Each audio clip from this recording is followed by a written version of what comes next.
We're here to talk about roof flashing and the importance of proper flashing when you are mounting basically anything to your roof. And in this case, we're mounting brackets to hold solar panels.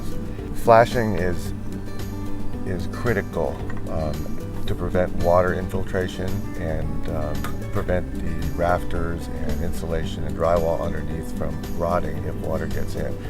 Long before you see water dripping in to the drywall in the ceiling of your house, there will be a lot more damage that has occurred. So I can't emphasize more the importance of proper flashing when you're doing this.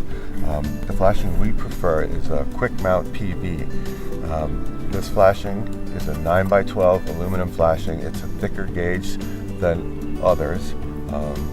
It keeps it from bending or deflecting when you bolt it in. This flashing has a aluminum tube that's press fit right into the 9x12 aluminum flashing. That tube sticks up about 3/4 of an inch from the surface of the flashing, and then is surrounded by another washer, and then this block which swivels around that washer. That makes it so that water, in order to infiltrate the hole you just drilled, literally has to come under the flashing, up 3/4 of an inch, and down through this rubber washer here, which is not going to happen. It's quite simple to install. Basically, you find your rafter and you snap a chalk line to indicate where your roof rafter is, and then you would loosen up the shingles right where you need to mount your flashing.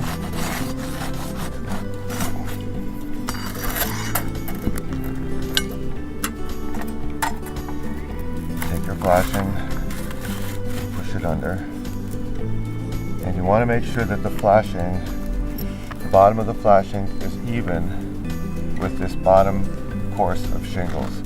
And the reason you want to do that is often you might go in and hit a nail, for example, like this. If you hit a nail, you've got to pull the nail, because if you don't, this flashing is going to overhang, and it's just another way for water to infiltrate the roof. Line up your flashing with your roof rafter, and take this lag bolt and threaded rod combination and mark where you're going to drill your hole, your pilot hole, at the end of this lag bolt. Then you pull it out, countersink for your lag bolt, pull the flashing back in, and then basically use your 1/2-inch socket to drill the lag bolt all the way in until this washer is nice and tight up against this block. And you know you're tight enough when this block no longer turns. It also has another washer that goes on top of this block. It fits right in this hole right here. This is an added layer of protection. And then this fender washer fits down on there, and a lock washer on top of that, and the bolts screw down and hold your block firm.